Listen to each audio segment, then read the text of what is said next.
Mercedes, gracias. Bueno, voy a seguir lo que la semana pasada habíamos estado hablando del tema de YPF. Como se hizo muy largo, voy a explicar lo que pasó antes de este último problema con Loretta Presca. Bueno, estaba comentando que YPF es creada por Hipólito Yrigoyen en 1922. Y fue una empresa estatal durante gran parte del siglo hasta que llegó en 1992, llega Menem y bueno, llega la época de las privatizaciones y se decide la privatización de YPF. En ese momento se transforma de una empresa estatal a una sociedad anónima. De esa manera se podía hacer la privatización. Lo más gracioso, esto les debe resultar muy conocido, que Menem en ese momento decía que ese dinero iba a servir para pagarle a los jubilados. Siempre, bueno, a los jubilados nunca llegó, pero bueno. En ese proceso el Estado argentino se queda con el 20%, el Estado Nacional, digamos, se queda con el 20% de las acciones, más lo que se llama el 20% de las acciones. El 12% se lo quedan las provincias. Y se queda el Estado Nacional con lo que se llama la acción de oro. ¿Qué es la acción de oro? Es lo que le permite al Estado argentino tomar o vetar las decisiones más importantes, impedir decisiones que perjudiquen a los argentinos. Para eso sirve la acción de oro, en todas las sociedades anónimas, no solamente en esta. Bueno, ¿cómo? Además para hacer convenios. ¿Convenios? Para hacer convenios. Bueno, en ese momento entraron fondos comunes de inversión y personas privadas a través de la cotización de la bolsa, en 1992, en esta primera privatización. Y por supuesto, esta privatización pasó por el Congreso. Y en ese momento fue apoyada por los Kirchner, o sea, Menem va en ese momento específicamente, siendo Kirchner gobernador, le va a llevar parte de lo que le tocaba de las regalías, que eran 600 millones de dólares.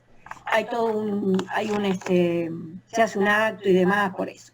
Bueno, continúa todo esto y viene la segunda parte. En 1999, Menem, para poder mantener la convertibilidad, algo de lo que está pasando ahora con el tema del dólar, bueno, digo, no es lo mismo, pero bueno, todo siempre tiene que ver con el tema de los dólares, decide vender el resto de las acciones. Otra vez tiene que pasar por el Congreso, todo eso, todos levantan la manito, o sea, acá hay un montón de responsables, no es solamente Menem, ¿no? Decide vender el resto de las acciones. Se las venden a Repsol. El Repsol se las venden por 15.000 millones de dólares. Argentina se queda con, por supuesto no, se suele quedar con la acción de oro. ¿Qué pasa con Repsol?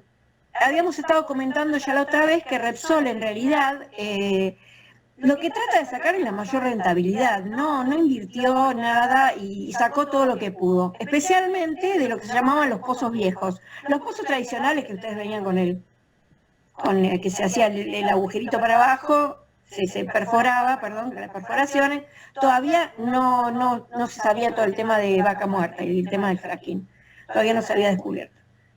Bueno, ¿qué pasa?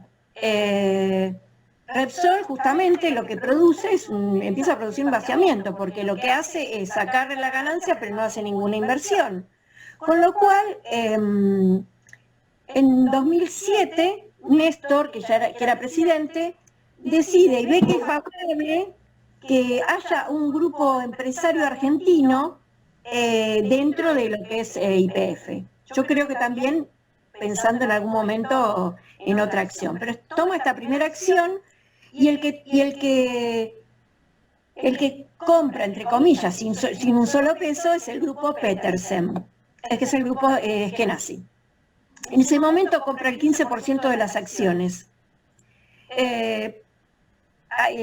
digamos, hay algunos que dicen que por eso el grupo Petersen tenía su asentamiento como empresa en España, porque Repsol teóricamente lo que hacía era, habían firmado un acuerdo por el cual Repsol se quedaba con las ganancias que le tocaban a Petersen y con eso pagaba su parte, es decir, el grupo Eskenazi entra sin un solo peso.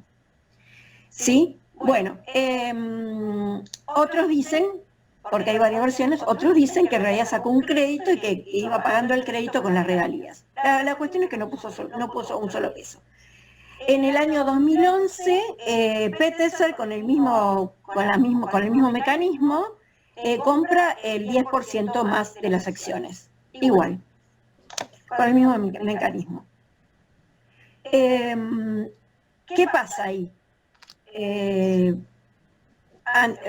Ya muerto Néstor, que muere en el 2010, Cristina no sabía demasiado de todo este tema de qué era lo que estaba pasando, entonces, desoyendo muchos de sus antiguos, más que nada los antiguos más cercanos a Néstor, que eran De Vido y Zanini también. Zanini igual estuvo en todo esto. Propone a Kicillof, y Kicillof con un grupo de técnicos empiezan a estudiar cómo es el tema, y a partir de ahí es el que realiza la negociación para, en el 2012, realizar la expropiación. Hay una ley de expropiación que por razones valederas de un Estado, la Constitución argentina dice que se puede expropiar. Se le paga a Repsol 5.000 millones de dólares y se quedan con el 51% de las acciones. El grupo Petersen tenía ese 25%. Entonces, el problema que ahora tenemos con la jueza Loretta Presca, que según el estatuto, cuando entra un nuevo socio, que en este caso sería con la expropiación el Estado argentino, se le debía preguntar a los demás, al otro 49%, qué era si estaban de acuerdo o no. Por un lado dicen eso. La jueza Presca se toma de esto porque esto está en el estatuto del grupo Petersen, pero no está en el estatuto de YPF. Perdón, lo que no está es que se va a litigar en Nueva York. El grupo Petersen sí lo tenía en su estatuto, YPF no. Todavía todo esto es una cuestión legal que va a llevar muchos años, porque unos dicen una cosa, una interpretación, los otros interpretan la otra, unos dicen la otra. Estamos en este momento así. Ahora, esta semana, el Estado argentino apeló la decisión de la jueza Loretta Presca y bueno, continuaremos el cuento porque por ahora no hay ninguna otra novedad. Si alguien me quiere hacer alguna pregunta, me dicen y creo que traté de resumirlo, es larguísimo esto, pero... No, pero es todo un aporte. Sí, ¿cuál es la injerencia de la jueza Presca esta? ¿Por qué se mete la jueza Presca? Porque en el estatuto de la empresa Petersen, Eskenazi, habla de la ley en Nueva York, nombra algo de las leyes en Nueva York. ¿Y qué pasa? El grupo, en realidad no es el que está presionando, no es el grupo Petersen, porque ellos ya vendieron. Este tipo de cosas se venden, como un montón de cosas cuando vos le debes a un banco y no pagás y viene un estudio de abogados que compra las deudas y litiga. El grupo Buford es el que compra esa deuda, se la compra a Eskenazi por muy pocos millones, creo que 7, 8 millones, y ahora pretende cobrar 16.000 millones. En realidad, ese es el tema. Buford es el que está presionando y es el que presentó todo frente a la jueza Loretta Presca, que casualmente, si ustedes se acuerdan, el caso del juez Griesa Sí. Era por los bonos en ese momento, los bonos del 97 de 2017.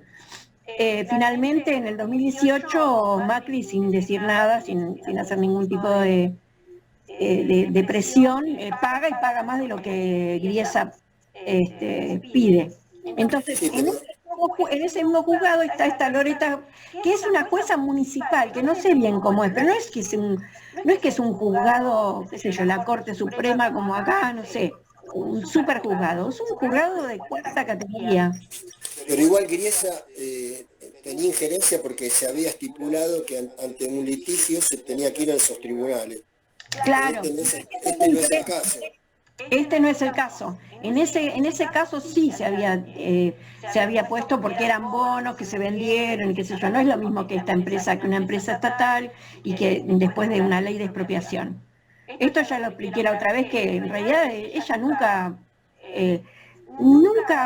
estudió otro camino. Ella dijo, bueno, hay que hacer esto, y se terminó como si tuviera algún tipo de competencia, y en realidad los abogados de acá y en general otros países también lo dicen, no tiene injerencia en este caso. Es más, yo creo que esto lo había contado también la semana pasada, que inclusive el Departamento de Justicia le dijo que tiene que hacer, que tiene que escuchar lo que dice el Estado argentino. Pero bueno, ella está en esa situación. Ahora presentaron, hasta la semana pasada no se había presentado, esta semana se presentó la apelación, creo que fue el lunes, que se presentó la apelación. Así que yo mandé un resumen que me había pedido Daniel, porque la verdad que tenía un lío, lo tuve que armar un poquito mejor, porque bueno, para mí era un borrador. Y yo lo mandé lo que habíamos hablado la semana pasada.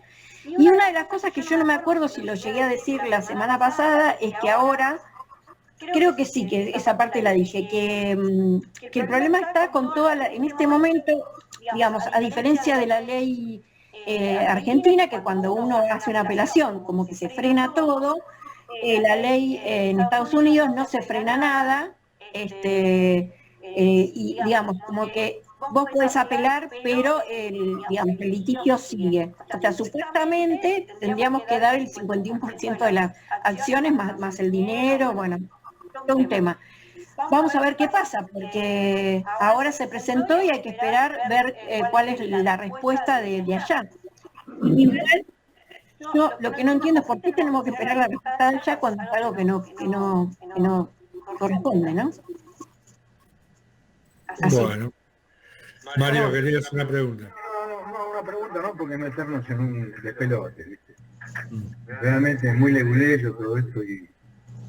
Sí, es la discusión entre abogados, ¿viste? Que yo digo una cosa, que la ley dice así, que la otra dice de la otra manera. El problema es Evidentemente política, ¿viste? Es geopolítica. frena mucho los proyectos. Ese es el problema en este momento. Porque en este momento que hay tanto litigio, las empresas que están trabajando en lo que ahora es Vaca Muerta, ahora, digamos, la joya de la corona que tenemos, es no consiguen financiamiento externo. Entonces va a haber un montón de cosas que se van a ir parando. Y a mí me llama la atención que coincidan Kicillof con Milei. Esto es lo que no entiendo bien tampoco. De todo este lío complejo y leguleyo, se tiran entre ellos la pelota, pero en realidad los dos salen a defender la idea. Cosa que es bastante raro. Pero, a ver, no sé si me entiendes. A Milei le sirve esto para pegarle a Kicillof, como siempre hace, que siempre las barbaridades que dice. Y por otro lado, a Milei le sirve porque es la manera que le entra plata. Porque de dónde, si ya no sabe de dónde... Creo que es uno de los responsables de esta historia. ¿Cómo? Kicillof es uno de los responsables en este largo proceso de cosas sin precedentes que han hecho. Él es también una pieza de ese proceso, que empieza con... Yo no lo veo tan responsable. Mirá que yo no es que Kicillof sea santo de mi devoción, pero por lo que yo estuve leyendo, en realidad le echan la culpa que no leyó y qué sé yo, pero el tema fundamental es que acá hay una ley, que es la Constitución Nacional, que tiene la ley de expropiación, y que una ley mayor está arriba de un estatuto de una empresa, a diferencia de lo que pasa en Estados Unidos. Una pregunta. Igual, la expropiación se fundó, o sea, se fundó en el vaciamiento que estaba haciendo Repsol, había una causa anterior. Sí, O sea que eso, y están recusando ese fallo, ¿no? No. Y sí, porque en Estados Unidos la ley es diferente. Por eso esta jueza lo hace. En Estados Unidos primero se tienen en cuenta los estatutos de las empresas. Y ese es el problema principal. Igualmente hay un amparo que se hizo dentro de la ley de expropiación, se recupera, hay una especie de amparo, no sería, un blindaje, que dice que para poder transferir estas acciones de YPF se necesita votar una ley especial, con 2/3 partes como aval del Congreso. Nada de eso por ahora existe, pero bueno, con este gobierno nos está... Pero el tema del litigio es lo de Petersen. No las acciones, claro, pero ella lo que está pidiendo es el 51% de las acciones de YPF. Claro, está pidiendo Son cosas diferentes. Es como que yo te pida, bueno, vos me debes 5, pero yo te pido toda la compañía. Pero es como pedir un resarcimiento económico. De hecho, en Burford, una de las cosas que estaba en sus cuentas era que de esto iba a cobrar 1.500 millones de dólares, y ahora pide el 51% más los 16.000 millones. Así que no se entiende. Esto va a llevar varios años. Ahora es como que estamos en el momento más álgido porque lo tenemos a nivel de presidente. Igual, ¿qué quiere que te diga? De una que va a pasar, si pueden después mirar Mirada Nacional, y si no se los voy a mandar porque yo armé un archivo hoy con algo que está pasando con respecto a Israel. O sea, vamos a tener ahora, lo que se llama la base de Latinoamérica de Israel, que estaba en Santiago de Chile, se va a pasar a Buenos Aires. Así que estamos en el horno. Después les voy a mandar... Vos publicaste eso. ¿Cómo? Vos publicaste ese artículo hoy. Lo leí en el grupo. Bueno, no me acordaba, pero yo después lo que... La historia, creo que vos fuiste, no sé, contando la historia de dónde viene el tema. ¿Quiénes fueron los que empezaron? Eso fue el memorándum. Esa es la historia que conté, que lo había contado hace 2 jueves. ¿Se acuerdan de dónde llegó la ley esta de los pensionados israelíes y demás? Que todo empezó en la época de Massa. Homologada esa ley. Homologada por Massa. Claro. Y digamos, vieron que las leyes se pueden promulgar, pero hasta que se reglamentan, capaz que pasan años. Y el que reglamentó todo ahora fue en febrero, empezó toda la reglamentación y empezó a correr a partir del 12 de junio. Pero esto que estoy hablando es que... Cuesta creer que no sea adrede, ¿no? Y bueno, cuesta creer que la jueza no esté entongada, porque esto es una joda. O sea, yo voy a Norteamérica, agarro un juez y le digo, mira, para vos hay 2.000 millones de pesos, seguime este caso y... Exactamente.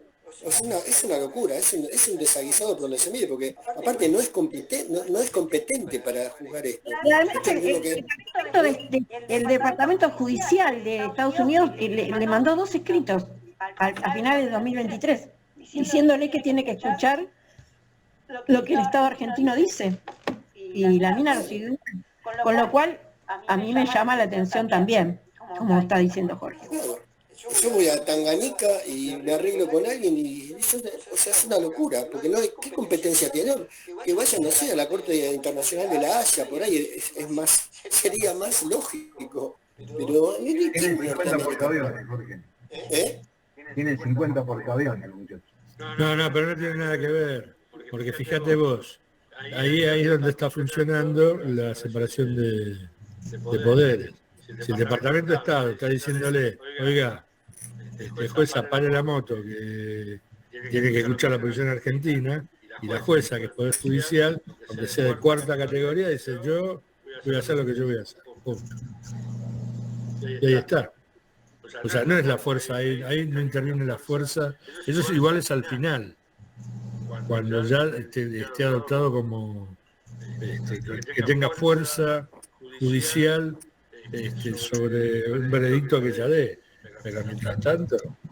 Igual, Turco, me parece que alguien tendría que decir quién es competente y quién no es competente para que esto no siga avanzando, porque ¿por qué se declara competente? Pero la jurisdicción, esa es jurisdicción en Estados Unidos, bueno, a ver.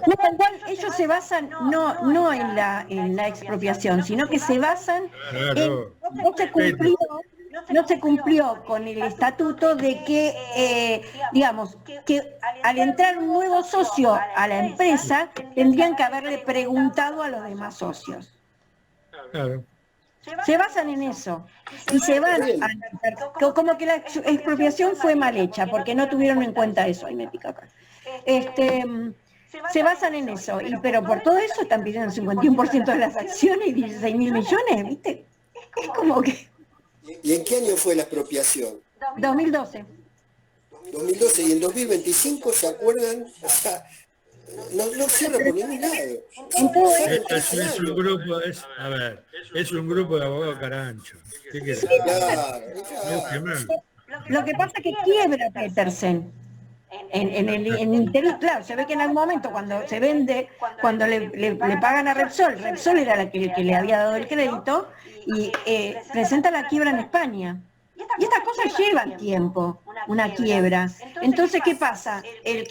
Se ve que en algún momento determinado el grupo dice, bueno, vamos a sacar unos mangos por esto, y lo venden a este grupo de caranchos, ¿no? En definitiva, es así. Todas esas cosas van pasando y todo esto empezó ya hace varios años, lo de la jueza Loretta Presca. No es de ahora. Ahora se da a conocer porque ya están como en las últimas instancias y justo caímos en este bendito gobierno, ¿viste? Todo un tema. Te agradezco, Mercedes, que hayas tomado nota sobre el tema. Esperemos que la semana que viene... Lo voy a seguir el tema, así que cualquier cosa que sepa... Lo darás.